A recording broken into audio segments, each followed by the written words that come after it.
All right, Alex, I want to show you a couple problems that you might see and show you a strategy for adding and subtracting. So let me show you one that's popping up on my Pearson Realize right now. It looks like this. Okay, so when I look at that, I want to show you just kind of building that real quick. So if I build that, I wonder if I can put up my 10 frames there. There we go. All right, so here's the first one. I've got 68. So there's 6/10, and I've got 8 of the hundredths. So part of that reason we're going to keep practicing naming numbers is so that you can start to break them apart in terms of I've got 6 of the tenths and I've got 8 of the hundredths. Now to that I'm going to add 24 hundredths. So let me add, I don't see an undo button. There we go. All right, so I'm going to add 24 hundredths. Let me add another one there. There we go. Move that up there. All right, so we need 24 hundredths. Watch how I think about this, because this can be really helpful in terms of making numbers easy. So of course I can add these two. I've got my tenths and I got my hundredths. So I could add the 8 and the 4 and the 6 and the 2. Watch how easy this becomes if I just think about moving some things over. Okay, so instead of 68 plus 24, I've totally changed this problem. These right here, now that there's 10 of them, they can become, well, maybe, these 10, whoop, that's not what I wanted to do. Let's see if I can turn those back in there. Nope. So let me erase those real quick. Let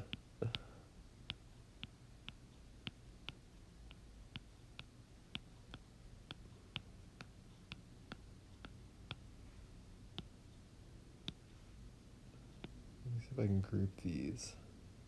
So this becomes, these 10 become, let me get rid of them, just one of those. And so now I've got this new problem. I've got this number. But remember, I got rid of 2 of these. So this is now looks like this. And now that's pretty easy to add up. It's just 70 plus 22. And when I look at that and I think about that, I'm really just thinking 70, 80, 90 plus these 2 over here. So I realize that that one is equal to 92 hundredths. All right, let's do another one real quick that might come up. So, and that's just like moving the numbers around to make it a little bit easier. Here's another good one. So let me clear out all of this. So here's another one that they gave me. And this time I'm going to do that place value chart a little bit. All right, so they've given me 2, I'm going to put a big decimal right there, and 13 of the hundredths, plus I have no ones in this next number, and I have 87 of the hundredths. Okay, so when I look at that real quick, I kind of already see a group of 10. So maybe you see it too. Let me put my place value charts right there. Oh, I didn't realize they were going to look like that. Let me erase my numbers. All right, let me write my numbers down here.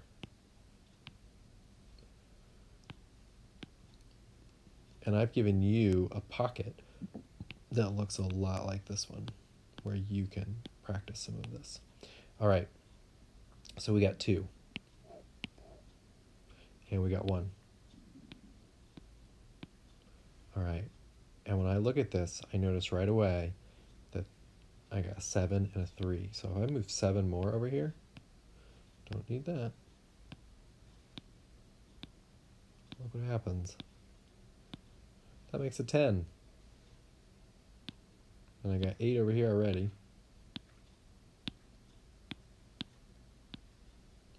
So Let's see if it lets me.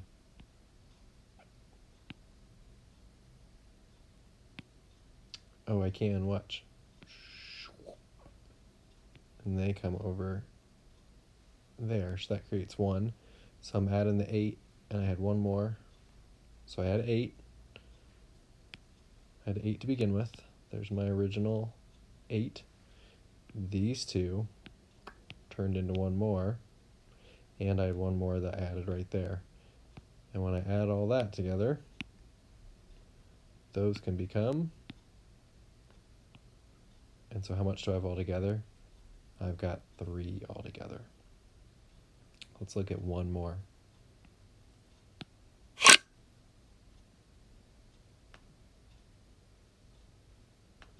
Let's see if I can find 1 here that's kind of, all right. Here's a good one. I'm going to clear out the place value chart for this one. Okay, so they give me, I'm just going to look at the numbers. They give me this number. And they asked me to add this number. Okay, so one of the things that I do then is I look at this and I think, well, can I move any of those numbers around? Absolutely. I'm actually going to take this 25, I'm going to take 4 away from it. And I'm going to move it over here. Say, why are you doing that? Because look what this number becomes. When I add just 4 more hundreds to it, this number turns into not 56 anymore, 56, 57, 58, 59, 60.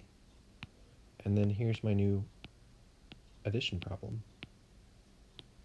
So instead of taking the time and going, well, 56 plus 21, which I know is fast, but I can look at this just through my head and just think, well, that's just 60 plus 21, and that gives me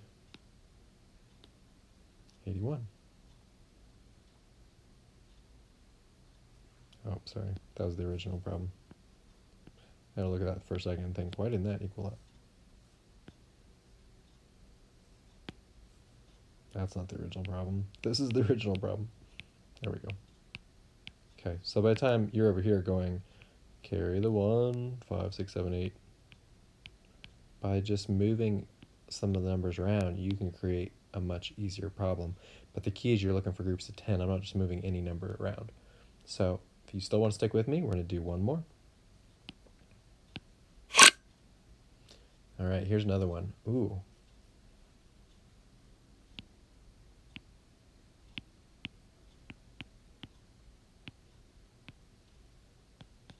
Okay, here's another good one. So what would I compensate here? What would I move around?